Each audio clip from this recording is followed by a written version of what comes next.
সুপ্রিয় শিক্ষার্থীবৃন্দ, বিদ্যাবাড়ি থেকে আপনাদেরকে স্বাগত জানাচ্ছি। শাওন মোস্তফা। সবাইকে শুভ সন্ধ্যা জানাচ্ছি। সবাই কেমন আছেন? আপনারা সবাই কেমন আছেন? আপনাদের কমেন্ট দেখতেছিলাম আর আমি হাসতেছিলাম যে আপনারা কতটা আগ্রহে দাঁড়িয়ে আছেন, বসে আছেন সবাই যে লেকচার শোনার জন্য, তাই না? সবাই কেমন আছেন আপনারা জানাতে পারেন। এবং আপনাদের সামনে আমি আবারও হাজির হয়েছি গুরুত্বপূর্ণ কিছু টপিকস নিয়ে আপনাদের সামনে। গত ক্লাসে আমি আপনাদেরকে অনেক কিছু দিয়েছিলাম। মেবি আপনাদের সামনে আমার গত ক্লাস হয়েছিল, তাই না? গত ক্লাসে আমি আপনাদের সাথে ছিলাম না? মনে হয় ছিলাম। আচ্ছা, ঠিক আছে, আমি ছিলাম না। তাহলে আমি আজ থেকে শুরু করে দিলাম, তাই তো? যেহেতু ছিলাম না, আজ থেকে আমি শুরু করে দিলাম ইনশাল্লাহ। আলহামদুলিল্লাহ, আমি ভালো আছি ইনশাল্লাহ। সামনের ক্লাসগুলোতে আমি আপনাদের সাথে থাকার চেষ্টা করব। আর আজকের ক্লাসটি আশা রাখি যে খুব অসাধারণ হতে যাচ্ছে আপনাদের জন্য। তাহলে আপনাদের বাংলাদেশ বিষয়াবলী থেকে মূলত আজকের সবচেয়ে গুরুত্বপূর্ণ একটা টপিক, সেটা হচ্ছে বাংলাদেশের মুক্তিযুদ্ধের ইতিহাস। বাংলাদেশের মুক্তিযুদ্ধের ইতিহাস আপনারা সবাই কম বেশি জানেন, তবে যেই ব্যাপারগুলো আপনারা জানেন না সেই ব্যাপারগুলো আমি আপনাদেরকে জানানোর চেষ্টা করব। পাশাপাশি যে ব্যাপারগুলো থেকে আপনাদের প্রশ্ন আসতে পারে সেগুলো আমি আপনাদেরকে দাগিয়ে দেব। ঠিক আছে? সবগুলো ব্যাপার আপনারা তাহলে সাথে মানে খাতা কলম এবং লেকচার শিট সাথে নিয়ে বসে পড়ুন। আশা রাখি যে আজকের লেকচার থেকে আপনারা অনেক গুরুত্বপূর্ণ ইনফরমেশন গুলো পাবেন, যেগুলো আপনাদের চাকরিতে আসার মতো।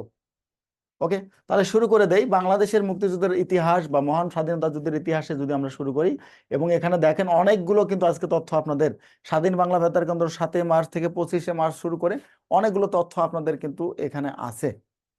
স্যার পিডিএফ এ লেকচার দিয়েছে অন্যটা। পিডিএফ এ আপনাদের কোন লেকচার দেওয়া হয়েছে একটু বললে মনে হয় ভালো হয়। কোন লেকচার দেওয়া হয়েছে পিডিএফ এ একটু বলেন দেখি আপনারা, তাহলে আমার জন্য ভালো হয় আর কি। আচ্ছা, অনেকেই তো এটা বলতেছে, দেখো তো কি দেওয়া আছে PDF a lecture sheet. PDF এ কি লেকচার দেওয়া হয়েছে একজন লিখে পাঠান। সংবিধান, সংবিধান পিডিএফ এ দেওয়া হয়েছে। হ্যাঁ, সংবিধান। এটা কালকে হয়ে গেছে, গত দিনে এই ক্লাস হয়েছে। তাহলে তো এটা দরকার নেই, সংবিধানটা দিয়ে দাও। সংবিধান, সংবিধান আছে না? দিয়ে দাও। আচ্ছা, ক্লাস এটাই হবে, এটাই হবে, বাট লেকচার দিচ্ছে অন্যটা। এই যে দেখেন এখানে মনে মার্চ করা আছে ব্যাচ কয়টা নাকি?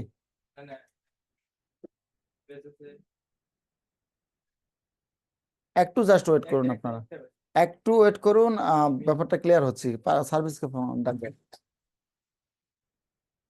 আচ্ছা, আপনারা জাস্ট একটু ওয়েট করুন, আমরা সার্ভিসের কাছ থেকে ক্লিয়ার হয়ে ব্যাপারটা নিয়ে কথা বলতেছি। হ্যাঁ, সমস্যা নেই, যেটাই হোক আপনাদের সাথে আছি, এই তো। যেটাই হোক আপনাদের সাথে আছি এবং আশা রাখি আহ, ভালো কিছু হবে। যে লেকচারে আসুক আমি আপনাদেরকে দিতে পারবো, কোনো সমস্যা নেই। গত ক্লাসে 70 পর্যন্ত, হ্যাঁ আমি এটাই বলতে চেয়েছিলাম আপনাদেরকে। গত ক্লাসে 70 পর্যন্ত শেষ হয়েছে, আজকে 70 থেকে 71 থেকে শুরু করে আমাদের যা কিছু আছে সবগুলোই আপনার আলোচনা করার জন্য বলেছি।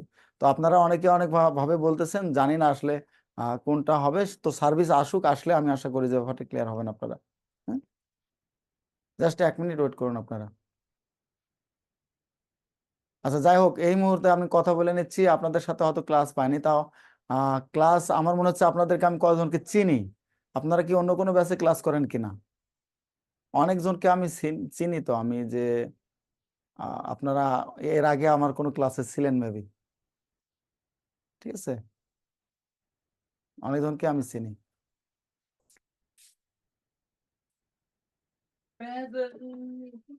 আচ্ছা, একটু ওয়েট করুন, আমাদের সার্ভিস চলে আসছে। আসলে কোন ব্যাপারে আপনাদের সমস্যা এটা ওনারা কনফার্ম করে দেবে। হ্যাঁ, ওনারা আসুক, কনফার্ম করে দেবে। ওই পূর্বে আসছে।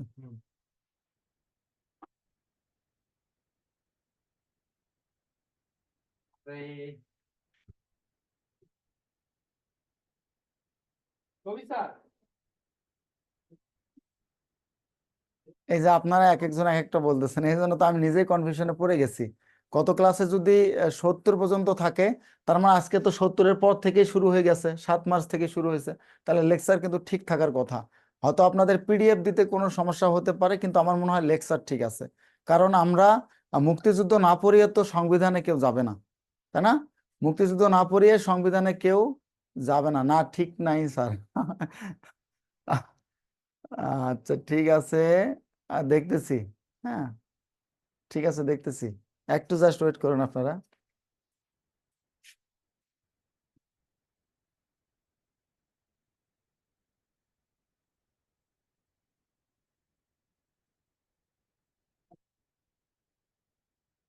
লেকচার দিয়েছে একটা পিডিএফ এ, আর হচ্ছে আরেকটা। তাড়াতাড়ি ডাক দেন একটু, সময় তো যাচ্ছে ওনাদের।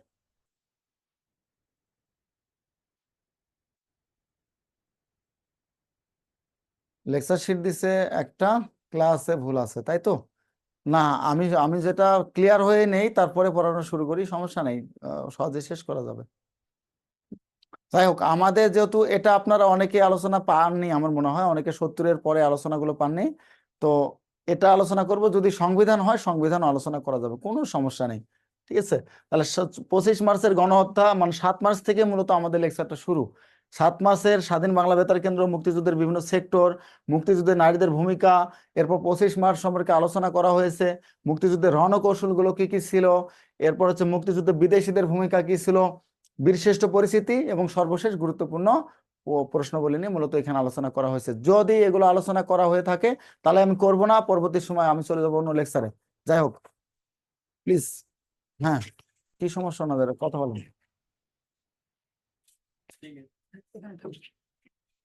আসসালামু আলাইকুম। আচ্ছা, আপনাদের হচ্ছে কি প্রবলেম হয়েছে? যে কোনো একজন বলুন, আপনাদের ব্যাচের যে কোনো একজন বলুন। যাই হোক, আপনাদের অনেক কথা শুনলাম, অনেক কমেন্ট পড়লাম, আমি তো নিজে নিজে হাসতেছিলাম আসলে আপনাদের কমেন্টগুলো পড়ে। আপনারা এখনো কেউ আমার ক্লাস করেননি, তারপরেও যে আপনারা আমাকে এত ভালোবাসেন এর জন্য আমি কৃতজ্ঞ আপনাদের প্রতি। আমি চেষ্টা করব আসলে আপনাদের যে প্রত্যাশা আছে সেই প্রত্যাশাগুলো ব্যাকআপ গুলো পূরণ করার জন্য। অনেকে অনেককে চেয়েছেন, অনেকে অনেকের বেস্ট, অনেকে অনেকের ভালো। আসলে এটা মাথায় রাখতে হবে যে সবার ভালো সবাই হয় না, সবার প্রিয় সবাই হয় না। সো আমরা কন্টিনিউ করি, ইনশাল্লাহ দেখা যাক সামনে কি হয়, কতটুকু দিতে পারি আপনাদেরকে। তো আপনাদের অনেক দ্বন্দ্ব হয়ে গিয়েছে, যেখান থেকে মূলত আমাদের প্রিভিয়াস টিচার যেটা শেষ করে গিয়েছে আমি সেখান থেকে শুরু করতে চাচ্ছি। জাস্ট আপনাদেরকে আমি 1 মিনিটের মধ্যে একটা থিম দিয়ে দেব। এই আলোচনা আপনাদের যা করেছে আমি একটু থিম দিয়ে দিচ্ছি। 1947 সাল থেকে যদি আমি শুরু করি, 1947 সালে মূলত ভারত পাকিস্তান নামে দুটো রাষ্ট্র জন্ম হয়। সেখান থেকে ভারত এবং পাকিস্তান দুটো রাষ্ট্র হওয়ার পরে পাকিস্তানের অধীনে মূলত বাংলাদেশকে দেওয়া হয়। আমি 2 মিনিটে যা শেষ করব এই পুরো আলোচনা আপনাদের যা গত ক্লাসে হয়েছে, জাস্ট আপনাদের মনে রাখার জন্য। এরপর 47 সালে আপনারা সবাই জানেন যে 47 সালে বাংলাদেশ হওয়ার পর পর শুরু করে পাকিস্তান শাসক গোষ্ঠী মূলত বাংলা ভাষাকে দমিয়ে রাখার জন্য তৎকালীন তখন থেকে শুরু করে যে বাংলা ভাষা তারা কোনোভাবে রাষ্ট্রীয় ভাষার স্বীকৃতি দেবেন না। আর এরও ধারাবাহিকতায় প্রথম 1947 সালের 2রা সেপ্টেম্বর মূলত তমদ্দিন মজলিস নামে একটা সংগঠন তৈরি করা হয়, যেটা তৎকালীন সময়ের প্রথম ছিল সাংস্কৃতিক সংগঠন হিসেবে। পরে এটাকে ভাষা আন্দোলনের জন্য সংগঠন তৈরি করা হয়। ওকে, এর পরবর্তী সময় 47 সাল চলে গেল। 47 সালে আরেকটা সংগঠন তৈরি করা হয় 1লা সেপ্টেম্বর, আপনারা সবাই জানেন। 2রা সেপ্টেম্বর হচ্ছে তমদ্দুন মজলিস হওয়ার পরে 48 সালে গিয়ে আবার নতুন করে বাংলা মনে করেন যে বাংলা ভাষাকে পাকিস্তান শাসক গোষ্ঠী কোনোভাবে দিবে না। লিয়াকত আলী খান, মোহাম্মদ আলী জিন্নাহ থেকে শুরু করে আরো যে শাসক গোষ্ঠী আছেন সবাই এসে বারবার বলা শুরু করলো উর্দু, এবং উর্দু হবে পাকিস্তানের রাষ্ট্রভাষা। তখন 2রা মার্চ আবার নতুন করে আরেকটা সংগঠন তৈরি করা হয় বাংলাদেশে, যেটা হচ্ছে সর্বদলীয় রাষ্ট্রভাষা সংগ্রাম পরিষদ, যেটা আপনারা সবাই অলরেডি জানেন। এর পরবর্তী সময় সর্বশেষ এই 48, 49, 50 চলে যাওয়ার পরবর্তী সময় 52 সালের 31 জানুয়ারি সর্বশেষ যে সংগঠনটা তৈরি করা হয় এটার নাম হচ্ছে সর্বদলীয় রাষ্ট্রভাষা সংগ্রাম কমিটি। আপনারা সবাই এটা জানেন যে পরীক্ষা এসেছিল 43তম বিসিএস এ। সর্বদলীয় রাষ্ট্রভাষা সংগ্রাম কমিটি কত সালে গঠিত হয়? 1952 সালের 31 জানুয়ারি। 52 সালের 31 জানুয়ারি এটা হওয়ার পরে আপনারা জানেন 20 ফেব্রুয়ারি, 21শে ফেব্রুয়ারি সারা বাংলাদেশে ধর্মঘট ডাকে ছাত্ররা। কিন্তু 20শে ফেব্রুয়ারি তৎকালীন সময়ের বাংলাদেশের যে মুখ্যমন্ত্রী ছিলেন বা পূর্ববঙ্গের যে গভর্নর ছিলেন নুরুল আমিন, তিনি 20 ফেব্রুয়ারি থেকে সারা বাংলাদেশে 144 ধারা জারি করেন। এই 144 ধারা জারি করার কারণে বাংলা ছাত্র সমাজ চিন্তা করে যে আমরা 144 ধারা ভেঙে ফেলবো। আর এর ধারাবাহিকতা 21শে ফেব্রুয়ারি কিন্তু 144 ধারা ভেঙে ফেলা হয়, এবং ওই দিনে বাংলাদেশের 4 জন মারা যায়, সালাম, বরকত, রফিক, জব্বার। আর ভাষা আন্দোলনের প্রথম শহীদ হচ্ছে কে বলেন তো? রফিক উদ্দিন আহমেদ। এটা আপনাদের পরীক্ষায় আসে। এরপরে 52 চলে গেল। 52-র 22শে ফেব্রুয়ারি মূলত 22, 23, 24 ফেব্রুয়ারি 3 দিন আমাদের বাংলাদেশে ধর্মঘট পালিত হয়, এবং 24 ফেব্রুয়ারি বাংলাদেশে প্রথম শহীদ মিনার নির্মিত হয়। আর এই শহীদ মিনার নির্মাণ হওয়ার পরবর্তী সময় শহীদ মিনারকে কি করেন? শহীদ শফিউরের পিতার মাধ্যমে শহীদ মিনার উন্মোচন করা হয় 24 ফেব্রুয়ারি 1952 সাল। পরবর্তী 3 দিনে 26 ফেব্রুয়ারি শহীদ মিনারকে তারা আবার ভেঙে দেয়। এরপরে 52 সাল চলে গেল, 53 সাল চলে গেল, 54 সালের নির্বাচন, যুক্তফ্রন্ট। আপনারা সবাই জানেন যে 4টি দলের সমন্বয়ে যুক্তফ্রন্ট নির্বাচন গঠিত হয় এবং সেখানে নিরঙ্কুশভাবে যুক্তফ্রন্ট কিন্তু জয়লাভ করেন। 54 সালে জয়লাভ করার পরবর্তী সময়ে পাকিস্তানি শাসক গোষ্ঠী মনে করে যে 54-তে যেহেতু তারা জয়লাভ করেছে, তার মানে বাংলাদেশ নামে অন্য একটা রাষ্ট্র হওয়ার সম্ভাবনা আছে।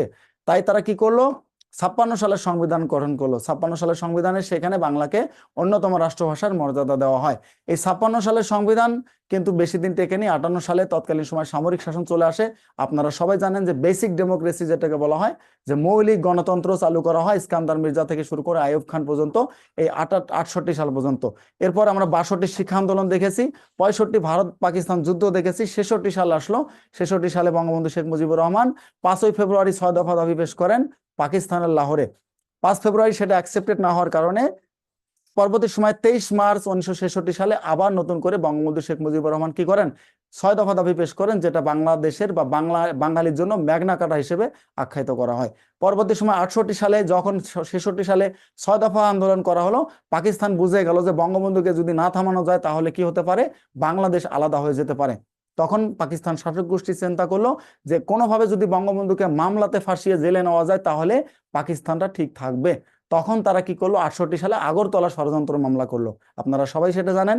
আগরতলা ষড়যন্ত্র মামলায় বঙ্গবন্ধু সহ মোট 35 জনের নামে মামলা করা হয়। সেখানে বঙ্গবন্ধুকে প্রধান আসামি করে পাকিস্তান বনাম বঙ্গবন্ধু ও অন্যান্য নামে মামলা করা হয়। এই মামলাতে মূলত এই মামলার ধারাবাহিকতা আপনারা সবাই জানেন যে শহীদ হন আসাদ, আমাদের শামসুজ্জোহা রাজশাহী বিশ্ববিদ্যালয়ের যে অধ্যাপক ছিলেন তিনি শহীদ হন। পাশাপাশি আরো নাম না জানা অনেকে কিন্তু এই মামলার জন্য লড়তে গিয়ে শহীদ হন। পরবর্তী সময়ে মামলা যখন বৃহৎ আকার ধারণ করে 69 সালের 22 ফেব্রুয়ারি বঙ্গবন্ধু শেখ মুজিবুর রহমানকে সবাই সহ মামলার 35 জন সহ খালাস দেওয়া হয়। আর 23 ফেব্রুয়ারি বঙ্গবন্ধুকে বঙ্গবন্ধু উপাধি দেওয়া হয়। আপনারা সবাই জানেন 23 ফেব্রুয়ারি 1969 সালে বঙ্গবন্ধুকে কিন্তু বঙ্গবন্ধু উপাধি প্রদান করা হয়। 1969 সাল চলে গেল, 6 ডিসেম্বর আসে 1969 সালের 5 ডিসেম্বর বঙ্গবন্ধু শেখ মুজিবুর রহমান বাংলার নাম বাংলাদেশ ঘোষণা করেন। কত? 5 ডিসেম্বর। পরবর্তী সময় 70-এর নির্বাচন, আমরা সবাই জানি 70-এর নির্বাচনে আওয়ামী লীগ জয়লাভ করে। 70 থেকে শুরু করে 71 সাল পর্যন্ত মূলত প্রাদেশিক এবং কেন্দ্রীয় নির্বাচনে প্রত্যেকটা নির্বাচনে বাংলাদেশ জয়লাভ করে। বাট পাকিস্তানি শাসক গোষ্ঠী কোনোভাবে শাসনবাদ দেওয়ার পক্ষে ছিলেন না। তারা বারবার বিভিন্ন ধরনের সম্মেলন আহ্বান করে, আবার এটাকে স্থগিত করে। এরই ধারাবাহিকতায় মূলত আজকে 7 মাসের ভাষণ। আশা রাখি আপনাদের প্রিভিয়াস লেকচার শেষ, তাই তো? প্রিভিয়াস লেকচার কি শেষ কিনা? আমি কিন্তু এক নিঃশ্বাসে বলার চেষ্টা করেছি যাতে আপনারা অন্য কিছু মনে করবেন না। জাস্ট আপনাদের এটাকে একবার থিম দিয়ে গেলাম, হ্যাঁ, একটা থিম দিয়ে গেলাম। এখন আমার 7 মার্চে চলে এসেছে এখানে, ঠিক আছে? 7 মার্চ কোথায় চলে এসেছে? আর এখন কোনো সন্দেহ আছে আর লেকচার নিয়ে যে এগুলো নিয়ে আলোচনা হয়েছিল? আমার মনে হয় আর নেই। ওকে, এখন আমি আসি 7 মার্চে। 7 মার্চের পূর্বে আপনাদের 2টো তারিখ আছে আপনাদের জন্য সবচেয়ে বেশি গুরুত্বপূর্ণ। যদিও আমি আজকে সময় খুব কম পেয়েছি, আমি জানি না কিভাবে শেষ করব, তারপরে চেষ্টা করব যে শেষ করার জন্য। আপনারা সাথে জাস্ট কোঅপারেট করবেন আশা রাখি। আর কোনো প্রকার কনফিউশন থাকলে অবশ্যই কমেন্টে জানানোর চেষ্টা করবেন। তাহলে 2 মার্চ চলে আসে। 7 মার্চের পরে, 7 মার্চের আগে 2টো দিন আছে আপনাদের মনে রাখতেই হবে, 2 মার্চ এবং 3 মার্চ। এই 2 মার্চে মূলত আপনারা সবাই জানেন যে প্রথম 2 মার্চে বাংলাদেশের জাতীয় পতাকা উত্তোলন করা হয়। 2 মার্চে কি করা হয়? আমি যদি এটাকে 2 মার্চ এখানেই লিখি আপনাদের জন্য, যেহেতু 7 মার্চ থেকে শুরু হয়েছে সুতরাং 2 মার্চ দরকার। জাতীয় পতাকা প্রথম উত্তোলন করা হয়। জাতীয় পতাকা উত্তোলন করা হয় কার মাধ্যমে? আসম আব্দুর রব। জাতীয় পতাকা উত্তোলন করা হয়। এই জন্যই মূলত 2 মার্চকে কি বলা হয়? পতাকা দিবস বলা হয়। কি বলা হয়? পতাকা দিবস বলা হয়, 2রা মার্চ। আর 3 মার্চের অনেকগুলো কাহিনী আছে, আপনারা সবাই জানেন 3 মার্চের অনেকগুলো কাহিনী আছে। শুধুমাত্র যেগুলো আপনাদের পরীক্ষা আসে সেটা আমি বলবো। 3 মার্চে হচ্ছে জাতীয় সঙ্গীত, বাংলাদেশের জাতীয় সঙ্গীত নেওয়া হয় কোথায় থেকে? আমার সোনার বাংলা আমি তোমায় ভালোবাসি, তাই না? আমার সোনার বাংলা আমি তোমায় ভালোবাসি, এই যে গান থেকে মূলত 10 লাইন নেওয়া হয়। কত? 10 চরণ নেওয়া হয়। এবং ওই দিনেই মূলত জাতীয় সঙ্গীতের পাশাপাশি কি করা হয়? আমাদের জাতীয় পতাকা উত্তোলন করা হয়। এই জন্য দিনটা খুবই গুরুত্বপূর্ণ আপনাদের জন্য। তাহলে জাতীয় সঙ্গীতের এই 3 মার্চে 10 চরণ নেওয়া হয়। এই 3 মার্চে জাতীয় সঙ্গীতের পাশাপাশি কি করা হয়? জাতীয় সঙ্গীত প্লাস আমাদের পতাকা, জাতীয় পতাকা উত্তোলন করা হয়। এই যে গেল 2 মার্চ এবং 3 মার্চের কাহিনী। এরপর আমরা 7 মার্চে চলে এসেছি। এখন যখন বঙ্গবন্ধু শেখ মুজিবুর রহমান দেখলেন যে 70-এর নির্বাচনে কোনোভাবে আমি জয়ী হওয়ার পর আমাকে কোনোভাবে ক্ষমতা দেওয়া হচ্ছিল না, তখন তিনি চিন্তা করলেন যে না, আমাকে আর এভাবে থেমে থাকা যাবে না। তখন তিনি একটা কি করলেন? একটা ভাষণ, একটা অধিবেশন আহ্বান করলেন সোহরাওয়ার্দী উদ্যানে। তৎকালীন সময় সেটার নাম কি ছিল বলেন তো দেখি? রেসকোর্স ময়দান, তাই না? তৎকালীন সময় সেটার নাম ছিল রেসকোর্স ময়দান। সেটাতে তিনি একটা আহ্বান মানে সভা আহ্বান করলেন যে 7ই মার্চ আমি জাতির উদ্দেশ্যে ভাষণ দিতে চাই। কি করতে চাই? 7ই মার্চ আমি জাতির উদ্দেশ্যে ভাষণ দিতে চাই। এটা মূলত 1971 সালের 7ই মার্চ রেসকোর্স ময়দানে যেটা ভাষণ দিয়েছিলেন তিনি। এই ভাষণে মূলত তিনি বলেছেন কি, এবারের সংগ্রাম আমাদের স্বাধীনতার সংগ্রাম, এবারের সংগ্রাম আমাদের মুক্তির সংগ্রাম। রক্ত যখন দিয়েছি আরো দিব, তবু এদেশের মানুষকে মুক্ত করে ছাড়বো ইনশাল্লাহ। এটাই তো বলেছেন, তাই না? তিনি 7 মার্চে মূলত এখানে বলেছেন এটা। আর এই ক্ষেত্রে 7 মার্চের ভাষণ যেহেতু একটা ঐতিহাসিক ভাষণ ছিল, 18 মিনিটের একটা ভাষণ ছিল, 2টা 45 মিনিট থেকে শুরু করে 3টা 3 মিনিট পর্যন্ত। কত? 2টা 45 থেকে শুরু করে দুপুর 2টা 45 থেকে শুরু করে দুপুর 3টা 3 মিনিট পর্যন্ত মূলত এই ভাষণটা স্থায়ী ছিল। আর এই সময়টায় তিনি 18 মিনিটের একটা মানে বিশাল একটা ভাষণ এবং কি বলবো আমরা, উজ্জীবিত করার জন্য, জাতিকে উজ্জীবিত করার জন্য একটা ভাষণ প্রদান করেন, যেটাকে ইউনেস্কো 2017 সালের 30 অক্টোবর কি করেন? ওয়ার্ল্ড ডকুমেন্টারি হেরিটেজ হিসেবে ঘোষণা করেন। তাহলে আপনাদের এখানে কয়টা প্রশ্ন থাকলো? 7 মার্চের ভাষণ কয় মিনিটের ছিল? একটা। 7 মার্চের ভাষণে 7 মার্চের ভাষণকে ইউনেস্কো কখন ওয়ার্ল্ড ডকুমেন্টারি হেরিটেজ হিসেবে স্বীকৃতি দেয়? আর হচ্ছে 7 মার্চের ভাষণে কয়টা দাবি ছিল? 7 মার্চের ভাষণে মূলত তিনটি 4টি দাবি করেন, যেটির একটি দাবিও মূলত পাকিস্তান কি করেনি, অ্যাকসেপ্ট করেনি, কারণ 4টি দাবি ছিল পাকিস্তানের বিপক্ষে। আমরা দাবিগুলো একটু দেখে নেই। হ্যাঁ, দাবিগুলো একটু দেখে নেই। এটা কি সবাই ক্লিয়ার হয়েছেন কিনা? এই ব্যাপারে আর কোনো সন্দেহ আছে? যা কিছু থাকবে কমেন্টে লিখবেন। হ্যাঁ, যা কিছু আপনাদের মনে হবে কমেন্টে লিখে দেবেন, ইনশাআল্লাহ আমি চেষ্টা করব সমাধান দেওয়ার জন্য। ওকে, তাহলে এটা আপনারা সবাই স্ক্রিনশট দিয়ে রাখতে পারেন। পরে আমি চলে যাই। 4টি দাবি ছিল: সামরিক শাসনকে প্রত্যাহার করতে হবে, গণপ্রতিনিধিদের হাতে ক্ষমতা হস্তান্তর করতে হবে, সেনাবাহিনীর গণহত্যা তদন্ত করতে হবে, সৈন্যদেরকে ব্যারাকে ফিরিয়ে নিতে হবে। এই 4টি দাবি মূলত 7 মার্চের ভাষণে ছিল। বঙ্গবন্ধুর যে 4টি দাবি ছিল, 4টি দাবি ছিল কি একেবারে পাকিস্তানের বিপক্ষে দাবি। এই জন্য একটা দাবিও পাকিস্তান শাসক গোষ্ঠী কিন্তু গ্রহণ করেননি। এর পরবর্তী সময় আপনারা জানি যে 7 মার্চের পরে বঙ্গবন্ধুর এই ঘোষণার পরে পরে কিন্তু মূলত বাঙালিদের একটা আস্তে আস্তে রক্ত গরম হওয়া শুরু হয়ে গেল। ঠিক আছে, আস্তে আস্তে রক্ত গরম হওয়া শুরু করে। এরপরে 13ই মার্চ আপনারা সবাই জানেন কিনা, 13ই মার্চ মূলত ইয়াহিয়া খান কি করেন? অধিবেশন আহ্বান করেন, যে কি বঙ্গবন্ধুকে ক্ষমতা দেওয়া হবে। 13 থেকে শুরু করে 19 মার্চ পর্যন্ত বঙ্গবন্ধুর সাথে দফায় দফায় দফায় দফায় কি করেন? বঙ্গবন্ধুর সাথে মিটিং করেন, কিন্তু কোন মিটিং এ মূলত বঙ্গবন্ধু এগুলো একনিষ্ঠ হতে পারছিল না, বা তারা একমত হতে পারছিল না। কেন হতে পারছিল না এটা হয়তো আপনারা অনেকে জানেন না। সেটা হচ্ছে বঙ্গবন্ধুকে তারা সুপারিশ করেছিল যে বঙ্গবন্ধু শুধুমাত্র বাংলাদেশের শাসনভারটা নিতে পারবে। বঙ্গবন্ধু কি কি নিতে পারবে? শুধু বাংলাদেশকে শাসন করতে পারবে, অন্য দেশকে পাকিস্তানে গিয়ে তার কোনো খবরদারি চলবে না, পাকিস্তানে আলাদা কেন্দ্রীয় সরকার হবে। এটা কি কোনোভাবে সম্ভব বলেন?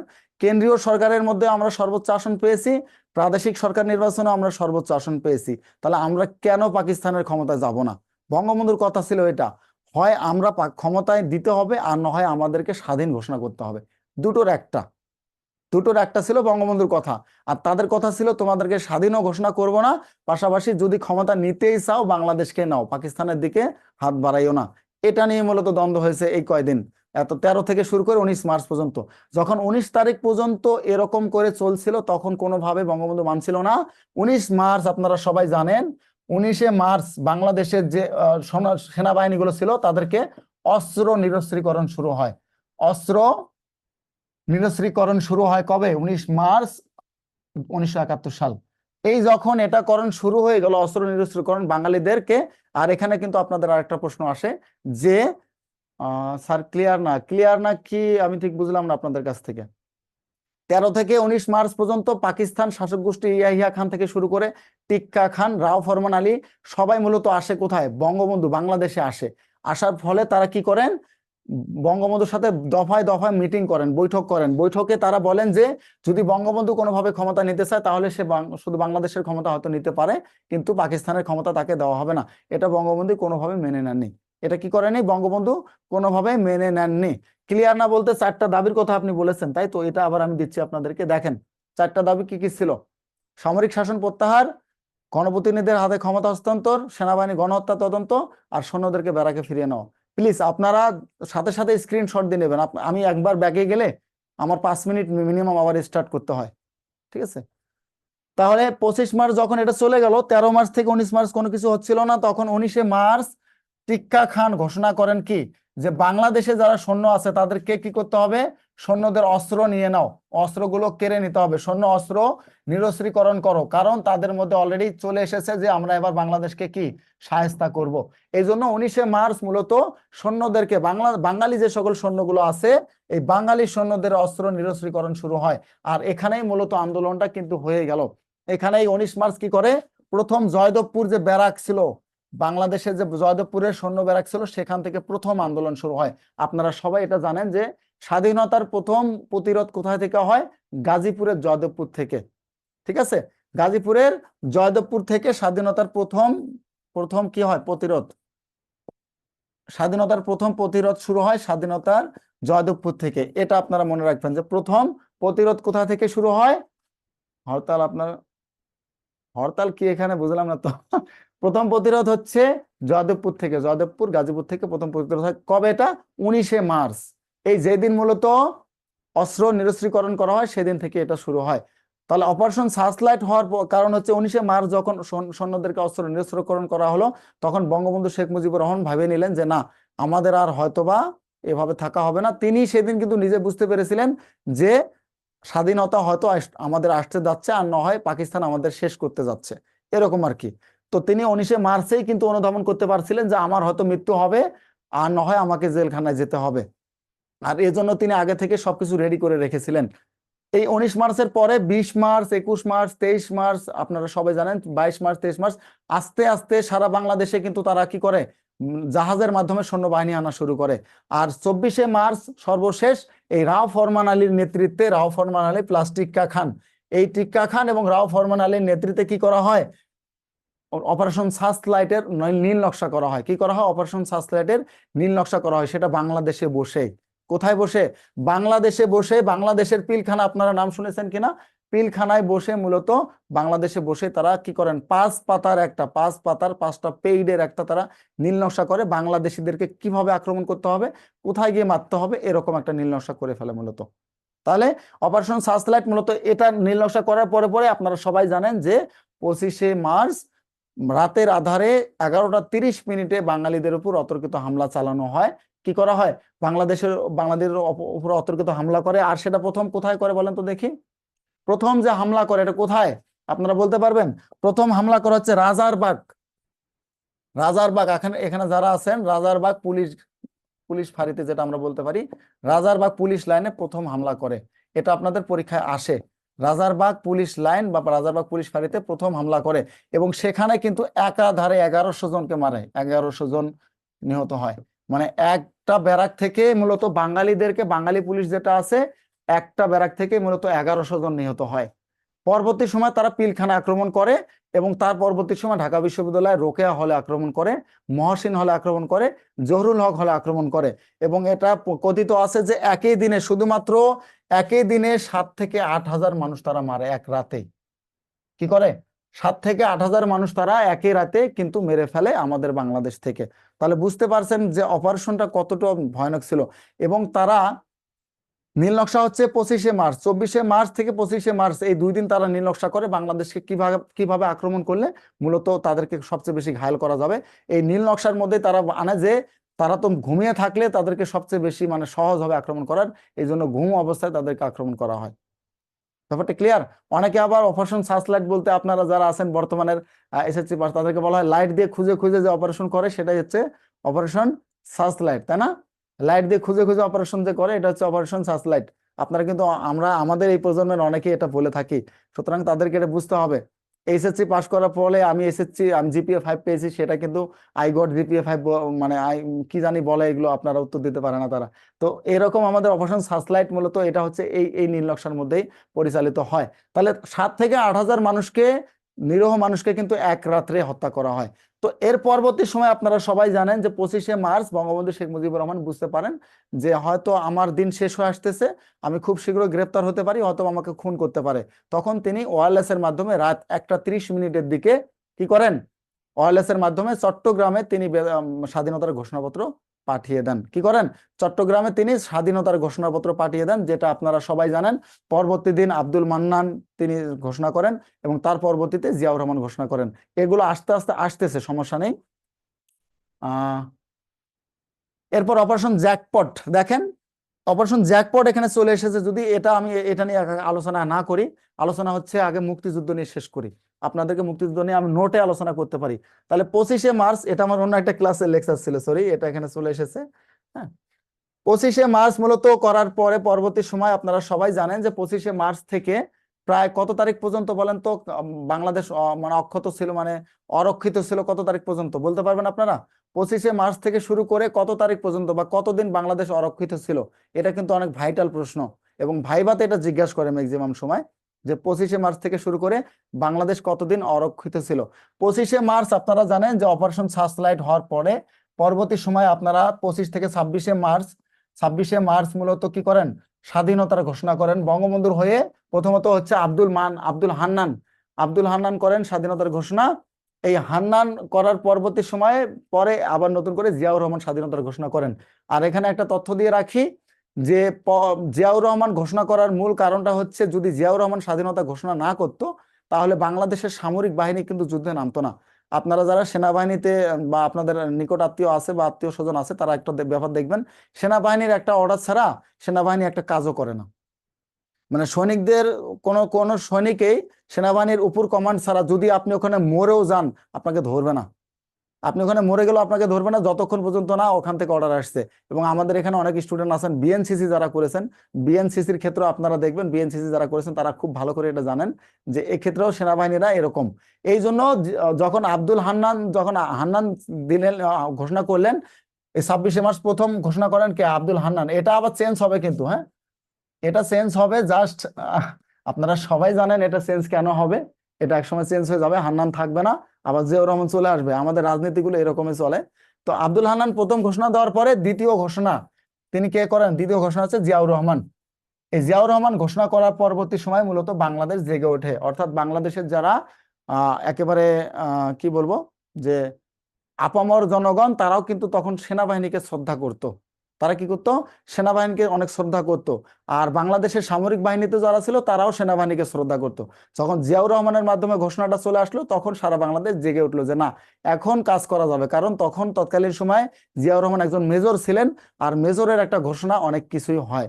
সুতরাং এই যে তৎকালীন সময় জিয়াউর রহমান দ্বিতীয় ঘোষণা করেন, এই 26 তারিখ থেকে মূলত 10 এপ্রিল পর্যন্ত, 10 এপ্রিল পর্যন্ত আপনারা সবাই জানেন এই 15 দিন, 26 মার্চ থেকে 10 এপ্রিল, এই 15 দিন বাংলাদেশ অরক্ষিত ছিল। 15 দিন, কতদিন? 15 দিন বাংলাদেশ অরক্ষিত অবস্থায় ছিল। আপনারা সবাই হয়তো এটা জানেন, এই 15 দিন বাংলাদেশের কোনো সরকার ছিল না এবং বাংলাদেশ সম্পূর্ণভাবে অরক্ষিত অবস্থায় চলেছে। তখন যখন এই 10 এপ্রিল পর্যন্ত বাংলাদেশের যে মাথাগুলো আছে, তারা চিন্তা করলো যে যদি এইভাবে আমরা চলতে থাকি, আমরা কখনোই আমাদের লক্ষ্যে পৌঁছতে পারবো না। তখন থেকে শুরু করে 10 এপ্রিলে বাংলাদেশের, এর আগে 4 এপ্রিল একটা কাহিনী হয়। 4 এপ্রিল একটা কাহিনী, আপনাদের কাহিনীটা আসবে, আলোচনা আসবে, আমি আলোচনা করে দিচ্ছি। এটা হচ্ছে তেলিয়াপাড়া রণকৌশল। আপনারা নাম শুনেছেন তেলিয়াপাড়া, সিলেটে, ঠিক আছে? তেলিয়াপাড়া রণকৌশল, এটা আপনাদের পরীক্ষায় আসে, এই জন্য আমি লিখে দিচ্ছি একটু। তেলিয়াপাড়া রণকৌশল, এটা মূলত 4 এপ্রিল 1971 সালে, 4 এপ্রিল 1971 সালে তেলিয়াপাড়া, সিলেটের একটা জায়গার নাম হচ্ছে তেলিয়াপাড়া। এই তেলিয়াপাড়ায় রণকৌশল করে কি, আমাদের মধ্যে বাঙালিদের মধ্যে একটা সম্পূর্ণ স্বভাব আছে যে আমরা কাউকে বিশ্বাস করি না সহজে, ঠিক আছে? আমরা কাউকে সহজে বিশ্বাস করি না, যাকে আবার বিশ্বাস করি তাকে অবিশ্বাসও করি না, কোনোভাবে করতে পারি না। আমাদের কিন্তু এই ব্যাপারটা আছে, তখনও এটা ছিল। অর্থাৎ বাংলাদেশের তাজউদ্দিন আহমেদ, সৈয়দ নজরুল ইসলাম থেকে শুরু করে মনসুর আহমেদ কামরুজ্জামান, কেউ কাউকে বিশ্বাস পাচ্ছিল না যে এ হয়তো মনে করেন যুদ্ধে গেল, গিয়ে আমাকে পেছন থেকে ফেলে দিয়ে চলে আসলো। এই কয়েকদিন আগে একটা হিস্ট্রি দেখলাম আপনাদের, যদিও নেগেটিভ, যেটা যে বয়ফ্রেন্ড আর গার্লফ্রেন্ড দুজনে সুইসাইড করতে গিয়ে বয়ফ্রেন্ড কিন্তু মারা গেছে, গার্লফ্রেন্ড কিন্তু চলে আসছে হাত ছেড়ে।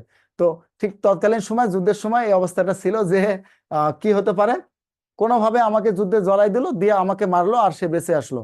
এরকমের জন্য তারা কি করলো, 4 এপ্রিল 1971 সালে এই তেলিয়াপাড়া নামক জায়গায় বাংলাদেশের যারা মূলত মূল মূল জায়গাগুলো ছিল, যারা পুলিশ রেজিমেন্টের প্রধান ছিল, এই প্রধানগুলো সবাই মিলে একসাথে প্রমিস করে, কি করে, হাতে হাত ধরে তারা প্রমিস করে যে আমরা বাংলাদেশকে স্বাধীন করে ছাড়বো। বাংলাদেশকে স্বাধীন না করে আমরা কি করব না, আমরা বাংলাদেশকে স্বাধীন না করে আমরা হাত ছাড়বো না। আর ওই 4 এপ্রিলে এই জন্য তেলিয়াপাড়া রণকৌশল হিসেবে পরিচিত আছে। এই 4 এপ্রিলেই মূলত সিদ্ধান্ত হয় যে 10 এপ্রিলে বাংলাদেশে একটা সরকার গঠন হবে, আর এই সরকারের অধীনে কতগুলো কি থাকবে সেগুলো 10 এপ্রিলে জানানো হবে। আর 10 এপ্রিলে যে সরকার গঠন হয় এটা কোথায় হয় বলেন তো দেখি, কোথায় হয় একটু বলেন দেখি। আপনাদের অনেক কিছু আমি কিন্তু জানাবো, অনেক তথ্যগুলো আপনারা জানেন না, যেগুলো আমি জানানোর চেষ্টা করব, সুতরাং ধৈর্য সহকারে থাকতে হবে, আর বিরক্ত হলে চলবে না। হ্যাঁ, অন্যান্য কোন স্যার কি, আমি ব্যাপারগুলো কখনোই আপনাদের কাছ থেকে নিতে চাই না, এবং আমি এটা আহ, ভাবিও না যে আসলে কে কি দেবে, কে কতটুকু আপনাদেরকে দেবে, আমি কখনো এটা ভাবি না। আমি কতটুকু দিতে পারবো আমি এটা চিন্তা করি সবসময়ের জন্য। ঠিক আছে? তো আগরতলা, তাই তো, ত্রিপুরার আগরতলা, এখানেও কিন্তু একটা জিনিস আছে। 10 এপ্রিল পরবর্তী সময় কি করেন, 10 এপ্রিল আগরতলায় কি হয়, সরকার গঠন হয়, মুজিবনগর সরকার যেটা আমরা বলে থাকি, সরকার গঠন হয়, মুজিবনগর সরকার গঠন হয় 10 এপ্রিল। কোথায়? আগরতলা, ত্রিপুরার আগরতলায়। এখন আমাকে বলেন তো দেখি যে 10 এপ্রিল আগরতলায় সরকার হলো, কিন্তু শপথ গ্রহণ কেন অন্য জায়গায় হলো? বলতে পারবেন কেউ? যে 10 এপ্রিল মুজিবনগর, এই মুজিবনগর কিন্তু ভুল লিখছেন আপনি, মুজিবনগর হবে না, এটা ভুল হয়েছে। এটা হচ্ছে আগরতলা ই হয়, মানে আগরতলায় কি হয়, সরকার গঠন হয়। আহ এখন বলেন দেখি যে 10 এপ্রিল সরকার গঠন হলো এক জায়গায়, আর সরকার শপথ নিল আরেক জায়গায়, তথ্যটা কেন, মানে কেন আপনারা কি জানেন? এই তো না জানা ব্যাপারগুলো আপনাদেরকে একটু জানাতে চাচ্ছি। সেটা হচ্ছে 10 এপ্রিল মূলত সরকার গঠন হওয়ার ফলে এই জায়গাটা কিন্তু চিনে গেল, এই জায়গাটা পাকিস্তান শাসক গোষ্ঠী চিনে যায়, কারণ তখনও রাজাকার ছিল, এখনো রাজাকার আছে, পৃথিবী যতদিন বেঁচে থাকবে মির্জাফর থাকবে, তাই না? তো তখন এই জায়গাটা চিনে যাওয়ার কারণে তখন সরকার তাদের ট্রাজেডি পাল্টায়, যে আমরা যদি আবার নতুন করে আগরতলা আগরতলা যদি আমরা কোনোভাবে কি নিতে যাই, শপথ নিতে যাই, তাহলে আমাদের সেখানে ব্রাশ ফায়ার করে মারার সম্ভাবনা আছে, অথবা আমাদেরকে বোম বাস্ট করে মারার সম্ভাবনা আছে। ব্যাপারটা ক্লিয়ার হয়ে নেন। যে তখন তারা, যারা আমাদের এই মূলগুলো ছিল, তারা এটা ভাবা শুরু করলো যে 10 এপ্রিল আমরা সরকার গঠন করলাম, এখন শপথ গ্রহণের জন্য আমরা 17 এপ্রিল ডেট ঠিক করে ফেলছি, অবশ্যই আমাদের মধ্যে কেউ না কেউ মির্জাফর অবশ্যই আছে, তাই না? মির্জাফর তো থাকবেই। তখন তারা চিন্তা করলো যে না, আমাদের ওই জায়গায় গিয়ে আর শপথ গ্রহণ করা যাবে না, আমরা দেশের মাটিতে কোনো একটা জায়গায় শপথ গ্রহণ করব, যেখানে যেটা কেউ জানবেই না, যেটা কেউ কি করবে না, জানবেই না। এই যে ওই জন্য তারা মূলত আরেকটা জায়গা ঠিক করে, সেটা আপনারা সবাই এখন জানেন, যে মুজিবনগর, যেটা এখন নাম আছে বৈদ্যনাথ তলায়, তাই না? বৈদ্যনাথ তলার আম্র বাগানে, আম বাগানে মূলত তখন এই শপথ গ্রহণ অনুষ্ঠিত হয় 17 এপ্রিল। শুধুমাত্র নিজেদেরকে, সরকারকে বাঁচানোর জন্য তারা এটা মানে ট্রাজেডিটা নিয়েছিল, যে আমরা 10 এপ্রিল এক জায়গায় আমরা সরকার গঠন করেছি, এবং 17 এপ্রিল আমরা অন্য জায়গায় কি করব, শপথ গ্রহণ করব। এবং সেই শপথ গ্রহণ অনুষ্ঠানে আপনারা জানেন না, যারা শুধুমাত্র শপথ গ্রহণ করবেন সেই সকল মানুষই ছিল, আর কেউ ছিল না। বাইরের শুধুমাত্র 6 জন আনসার সদস্য ছিল, যারা সেলুট জানিয়েছিল। এবং আমাদের সরকারের শপথ গ্রহণের সময় কোনো পুলিশ বাহিনীকেও পাওয়া যায়নি, ঠিক আছে? কোনো পুলিশ বাহিনীকেও সেখানে পাওয়া যায়নি, শুধুমাত্র 6 জন আনসার সদস্য ছিল। এই আনসার সদস্যের মাধ্যমে শপথ গ্রহণ করা হয়। এগুলো আপনাদের পরীক্ষায় আসার মতো না, এই জন্য আমি জাস্ট গল্পের অনুযায়ী আপনাদের বলে দিচ্ছি, ঠিক আছে? জুলেখা আক্তার, পরীক্ষা আসার মতো না, আমি গল্প অনুযায়ী আপনাকে পড়ালে আপনি সবচেয়ে বেশি মনে রাখতে পারবেন, আপনি মাথা রাখতে পারবেন বেশি। লিখে কেউ বেশি দিন মনে রাখতে পারে না, কিন্তু যদি তাকে গল্প অনুযায়ী আমি দিতে পারি, তাহলে সে বেশি দিন মনে রাখতে পারবে। আমি এভাবে আমার পড়াটা মানে এটা এরকমই, স্টাইলটা মূলত এরকমই, যে আপনাকে গল্পের অনুযায়ী আমি আপনাকে ভিতরে ঢুকাবো, আপনি আর বের হতে পারবেন না, এবং মাথায় ঘুরঘুর করবে, আর ওটা মুখস্থ হওয়া শুরু করবে, ঠিক আছে? সংবিধান পরবর্তী ক্লাসে আসুক, দেখবেন সংবিধান এমন ভাবে পড়াবো না, সংবিধান আর জীবনে ভুলে যাবেন না। তাহলে এটা হলো 10 এপ্রিল সরকার গঠন করলো। আমরা মূল লেকচারে চলে যাই তাহলে। এখন এই অপারেশন গুলো মূলত যেখানে যেখানে হয়েছিল, এখানে বলা হয়েছে, সুন্দর করে দেখেন, এখানে মূলত কি বলা হয়েছে, যে অপারেশন জ্যাকপট বলতে, অপারেশন জ্যাকপট নৌবাহিনী যে অপারেশনটা মূলত করেছিল, নৌবাহিনী যে অপারেশনটা করেছে, এটাকে জ্যাকপট বলা হয়। এটা হচ্ছে অপারেশন জ্যাকপট নামে পরিচিত। আপনাদের এই আলোচনাগুলো খুব কম এখানে আছে, যেহেতু এনটিআরসি এর আপনাদের ব্যাচ এটা, তাই না? এনটিআরসি তো, এনটিআরসি এর ব্যাচে শুধু আসা জিনিসগুলোই আপনাদের অ্যাড করা হয়েছে লেকচারে। আর আমি মুখে যেগুলো বলবো, যেগুলো লিখবো, এগুলো লিখে নেবেন, আর যেগুলো মুখে বলবো এগুলো মাথায় নিয়ে নেবেন, তাহলে আর মন থেকে যাবে না। তাহলে অপারেশন জ্যাকপট আপনাদের কিন্তু অনেক সময় আসে, যে অপারেশন জ্যাকপট কি। অপারেশন জ্যাকপট হচ্ছে আমাদের নৌবাহিনী যে মূলত যে আক্রমণটা করেছিল পাকিস্তানি বাহিনীকে, এটার নাম হচ্ছে অপারেশন জ্যাকপট। আর এই অপারেশন মূলত কি জানেন, এই অপারেশন করে কতটুকু আমরা উপকৃত হয়েছি? এই অপারেশন করে মূলত চট্টগ্রাম বন্দর থেকে 10টি জাহাজ, এবং মংলা বন্দর থেকে 50টি জাহাজ, কতটি? 50টি জাহাজ, এই দুই জায়গা থেকে 60টি জাহাজ এক অপারেশনে আমরা ধ্বংস করতে পেরেছি। কিসের মাধ্যমে? একটা মাত্র অপারেশনের মাধ্যমে আমরা 60টি জাহাজ ধ্বংস করেছি পাকিস্তানিদের। এই জন্য এই অপারেশনটা আপনাদের জন্য খুবই গুরুত্বপূর্ণ। তাহলে এটাতে একটু গুরুত্ব দিবেন অবশ্যই, ঠিক আছে? তাহলে এরপর আসেন 1971 সালে যুদ্ধ পরবর্তী সময় বাংলাদেশের অভ্যন্তরে বৈধ অস্ত্র নেওয়ার জন্য যে অভিযান চালানো হয় অপারেশন ক্লোজ ডোর।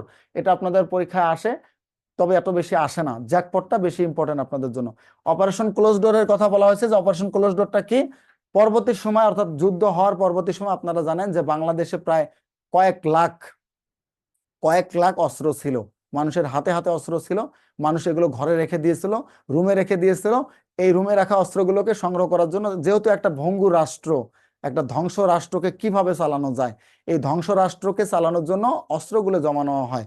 এবং আমার মাথায় একটা জিনিস কাজ করে না, আপনাদেরও আমি বলি, এখানে কোনোভাবে নেগেটিভ নেওয়ার কিছু নাই, যে অস্ত্রগুলো গেছে কোথায়।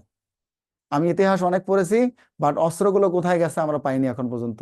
আপনারা সামরিক জাদুঘরে যাবেন, আপনারা পিলখানায় যাবেন, 71 সালে গুটি কয়েক অস্ত্র ছাড়া কোনো অস্ত্রই নাই। অথচ 93,000 সৈন্যবাহিনী তখন কি করেছে? 93,000 সৈন্যবাহিনী, নেগেটিভ নেবেন না কিন্তু, কেউ নেগেটিভ নেবেন না, এটা নেগেটিভ নেওয়ার কোনো কারণ নাই।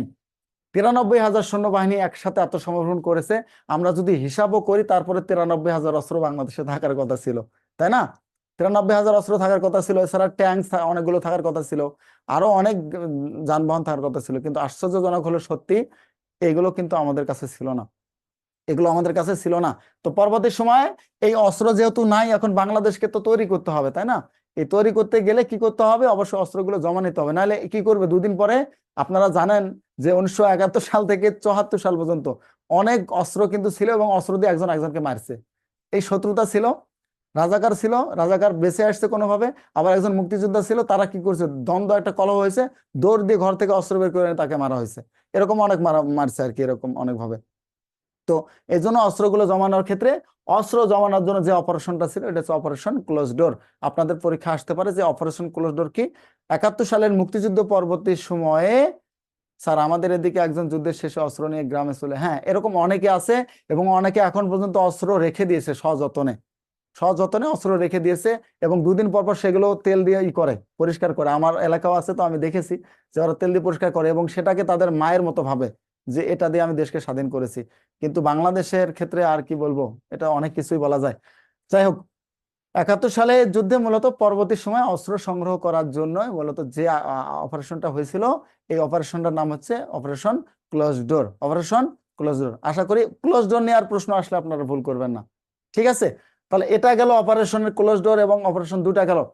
এরপর আসেন পরবর্তী সময় সরকার গঠন তো হলো। সরকার গঠনের ক্ষেত্রে আপনাদের, আমি এখানে আমাদের এখানে চার্টে মনে হয় মেবি আছে, আমি একটু দেখি সরকার গঠন কাকে কাকে নিয়ে হয়েছিল। মুজিবনগর সরকার পরে আসতেছে। মুজিবনগর সরকার আগে যে ব্যাপারগুলো আপনাদের বেশি গুরুত্বপূর্ণ, এগুলো আমি আগে নিয়েছি। হ্যাঁ, এগুলো আমি আগে নিয়েছি, এই জন্য আপনাদের এগুলো দরকার। স্বাধীন বাংলা ফুটবল দল কি? স্বাধীন বাংলা ফুটবল দল আপনারা জানেন জাকারিয়া পিন্টুর নেতৃত্বে তৎকালীন সময় 35 জন সদস্যের সমন্বয়ে স্বাধীন বাংলা ফুটবল দল হয়েছিল। কতজন সদস্য? 35 জন সদস্যের সমন্বয়ে। আপনারা এই দুটো মুখস্থ করবেন, এটা খুবই গুরুত্বপূর্ণ। আর অধিনায়ক কে ছিলেন? জাকারিয়া পিন্টু। জাকারিয়া পিন্টু মনে তো এখনো বেঁচে আছে, তাই না? জাকারিয়া পিন্টু এখনো বেঁচে আছে না? মনে হয় বেঁচে আছে এখন পর্যন্ত জাকারিয়া পিন্টু। তিনি ছিলেন এই ফুটবল দলের অধিনায়ক। অর্থাৎ আমাদের ফুটবল দলও আমাদের জন্য কাজ করেছে, ফুটবল দলও আমাদের জন্য কাজ করেছে, এবং আস্তে আস্তে সবগুলো আসতেছে, এগুলো আলোচনা অবশ্যই আমি করব। আর মুক্তিযোদ্ধা হিসেবে স্বীকৃতি দেয় এই ফুটবল দলের 35 জনকে 2016 সালে 10 নভেম্বর। অর্থাৎ এই 35 জনকে মুক্তিযোদ্ধা হিসেবে স্বীকৃতি দেওয়া হয়। কি করা হয়? 35 জনকে মুক্তিযোদ্ধা হিসেবে স্বীকৃতি দেওয়া হয় 2016 সালে। যুদ্ধ করেছে 71 সাল, অথচ স্বীকৃতি পেয়েছে 29 আর 16 কত হয়? 45 বছর পর। 45 বছর পর তারা স্বীকৃতি পেয়েছে, এর মধ্যে আর স্বীকৃতি পায়নি। তাহলে রাজনীতির মোড়, রাজনীতির আমাদের ঘোলাটে রাজনীতি কতটুকু ছিল, এটা দেখলে মূলত বোঝা যাচ্ছে। এরপর আসেন স্বাধীন বাংলা বেতার কেন্দ্র। ফুটবল দল চলে গেল, এই ব্যাপারগুলো নিয়ে আগে আলোচনা করে তারপর আমরা মুজিবনগর সরকারে চলে যাব। হ্যাঁ, স্বাধীন বাংলা বেতার কেন্দ্র মূলত কি করা হয়? স্বাধীন বাংলা বেতার কেন্দ্র হচ্ছে 25শে মার্চ, 26শে মার্চ যত, আচ্ছা 1 মিনিট জাস্ট আপনাদের সাথে একটু লিপ নিচ্ছি, 1 মিনিট। আমরা একটু ক্লাসরুমটা একটু চেঞ্জ করবো। হ্যাঁ, মনে রাখবেন কিভাবে? মনে তো রাখতে হবে, হ্যাঁ অবশ্যই মনে রাখতে হবে, পড়তে হবে বেশি বেশি, না পড়লে তো মনে থাকবে না, এটা স্বাভাবিক ব্যাপার। আচ্ছা, এত কিছু মনে, আচ্ছা ঠিক আছে, আপনাকে আমি মনে রাখার ওষুধ খাইয়ে দেবো, হ্যাঁ, এমনিতে মনে থাকবে, সমস্যা নেই। আচ্ছা 1 মিনিট একটু ওয়েট করুন, আমি জাস্ট ক্লাসরুমটা চেঞ্জ করবো, হ্যাঁ।